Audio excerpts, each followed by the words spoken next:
गलत ट्रैक। प्रशांत किशोर की मंशा चाहे जितनी भी अच्छी क्यों ना हो, जितनी भी अच्छी क्यों ना हो प्रशांत किशोर की मंशा, लेकिन उनके तरीके में खामियां अवश्य है। यह बात साबित कर चुकी है बिहार विधानसभा चुनाव का रिजल्ट, क्योंकि वे एक भी सीट नहीं जीत पाए हैं। उन्होंने बिहार में जितनी मेहनत की है, अगर उनके बजाय कांग्रेस या राजद पार्टी में इतनी मेहनत की होती तो बिहार में उनकी लॉटरी लग जाती, क्योंकि ये पुरानी पार्टी है और इनका यहाँ बेस बना हुआ है। इनके सकारात्मकता के अभाव ने इनको इस हाल में बिहार की राजनीति में ला दिया है। बिहार की राजनीति में नीतीश कुमार की सबसे बड़ी मजबूती यह है कि उनको वोट देने के लिए 18 साल की लड़की भी जाती है और अंतिम सांस गिन रही बूढ़ी औरत भी। लेकिन हकीकत यह है कि अब बूढ़ी औरत जो अंतिम सांस गिन रही है वह वोट देने के लिए नीतीश सरकार के अतिरिक्त किसी अन्य सरकार में नहीं जाएगी। यह सच्चाई प्रशांत किशोर अगर गले से उतार ले तो अगले बार के चुनाव में वे बिहार की राजनीति में जीत के मुकाम तक पहुंच सकते हैं। वरना जिस तरह 2 साल तैयारी के बाद प्रतियोगिता परीक्षा में भाग लेने वाले प्रतिभागी को यह महसूस ही नहीं होता कि गलती कहाँ रह गई, फिर अंत में किस्मत को कोस लेते हैं, वैसा ही कुछ हाल प्रशांत किशोर का भी होगा। देश की राजनीति में एक बड़ा अंतर आया है। इधर 3 सालों में प्रशांत किशोर जब रणनीतिकार थे तब का राजनीति मौसम और अब के मौसम में बड़ा बदलाव आ चुका है। बिहार में नीतीश कुमार ने महिला को साधा, या यूं कहें कि उन्होंने महिला के लिए जो कुछ भी किया है वह केवल बिहार की महिला ही जान रही है। कम पुरुष उस स्थिति को महसूस कर पा रहे हैं। नीतीश कुमार ने महिला को वह जिंदगी दी है जो उनसे पहले की महिला को नसीब नहीं था, और शायद अब भी उत्तर प्रदेश में नहीं है। उत्तर प्रदेश से खबर आ जाती है घरेलू हिंसा की, लेकिन बिहार से ऐसी खबर खासकर घरेलू हिंसा की नहीं आती है। इसमें बहुत कमी आई है।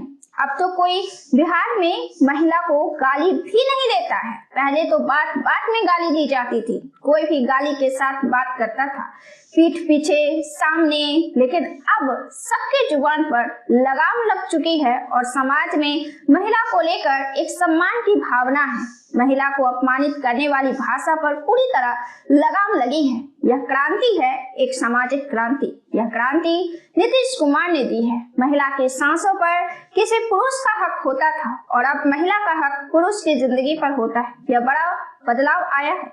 हर तबके की महिला जो बिहार में रह रही हैं, इसे फर्क नहीं पड़ता कि वे कितनी अमीर परिवार से हैं और कितनी गरीब परिवार से, क्योंकि आत्मा पर चोट हर किसी ने झेली हुई होती है। लेकिन नीतीश के शासनकाल में जो बदलाव आया है उसे बिहार की महिलाओं ने बहुत करीब से महसूस किया है। अगर नीतीश कुमार चुनाव में ना लड़े तो वोट प्रतिशत भी घट जाएगा और महिला वोट देने भी नहीं जाएगी। जिस तरह से पेरेंट्स अपने छोटे बच्चों को चॉकलेट के बहाने किताब पढ़ने सिखाता है, नीतीश कुमार ने पैसे के बहाने लड़की को घर से बाहर निकाला। बिहार की हाल यह थी कि जो अमीर परिवार थे, जो बेटी को पढ़ा सकते थे, वे उनमें रुचि नहीं लेते थे। फिर समाज में एक का देखा देखी हर कोई यही कर रहा था। लेकिन जब चंद पैसे मिलने लगे तो गरीब परिवार ने अपनी लड़की को जाने दिया घर से बाहर। पैसे भी आ रहे हैं और पढ़ाई भी हो रही है, कुछ सीख भी रही है, इससे अच्छा क्या होगा। फिर अच्छे परिवार ने भी लड़की को स्कूल भेज दिया।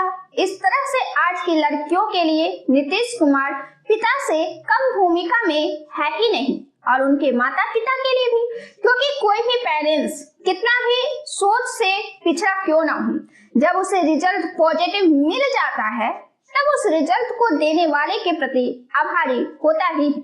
यही वजह है कि जिस घर में भी लड़की है उसका पूरा परिवार नीतीश कुमार को वोट कर रहा है। नीतीश कुमार नेता नहीं, इमोशन हो चुके हैं। अब अगर वे गलती करते भी हैं तो उनके बचाव में महिला ही आ जाती है। कई वीडियो उनके वायरल हुए थे महिलाओं पर, लेकिन जब रिपोर्टिंग हुई तो उनको साथ किसका मिला? महिलाओं का, हर उम्र की महिलाओं का। वे 2 लाख रुपए किसी महिला को नहीं भी देंगे ना तो कोई महिला उनके खिलाफ मुहिम नहीं छेड़ने वाली है, क्योंकि परिवार में जब उठा पटक भी होते हैं तो थोड़ा वक्त ही सही, थोड़ा देर ही सही, लेकिन माफ भी कर ही दिया जाता है। नीतीश कुमार की अब उम्र हो चुकी है, ऐसे में अब वो 2 लाख रुपए नहीं भी देंगे ना तो कोई महिला उनके खिलाफ में मुहिम नहीं छेड़ने वाली है। और दूसरी हकीकत यह है कि पति कितना भी शराबी क्यों ना हो, औरत खुद तो 1000 गाली दे देगी, लेकिन कोई दूसरा बोल दिया तो उसको नजर पर चढ़ा लेती है।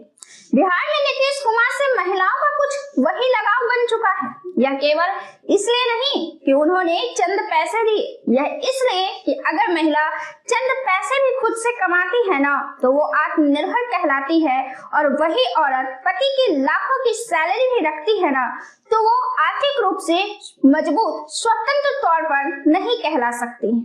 कोई अगर महिला को कुछ सिखा देता है तो महिला के मायके वाले को ताना देकर या खुद का एहसान दिखाकर, और अगर दोनों में से कोई परिस्थितियां नहीं हुई तो वह महिला खुद ही पति का एहसान मानने पर विवश होती है। लेकिन नीतीश कुमार की बदौलत बिहार की हर बेटी स्वावलंबी बनी है। परिवार ने उसे बाहर भेजा है, बाहर की गतिविधियों को सीखने का मौका मिला है। यह सूक्ष्म बदलाव तो हर किसी के जिंदगी में आया है।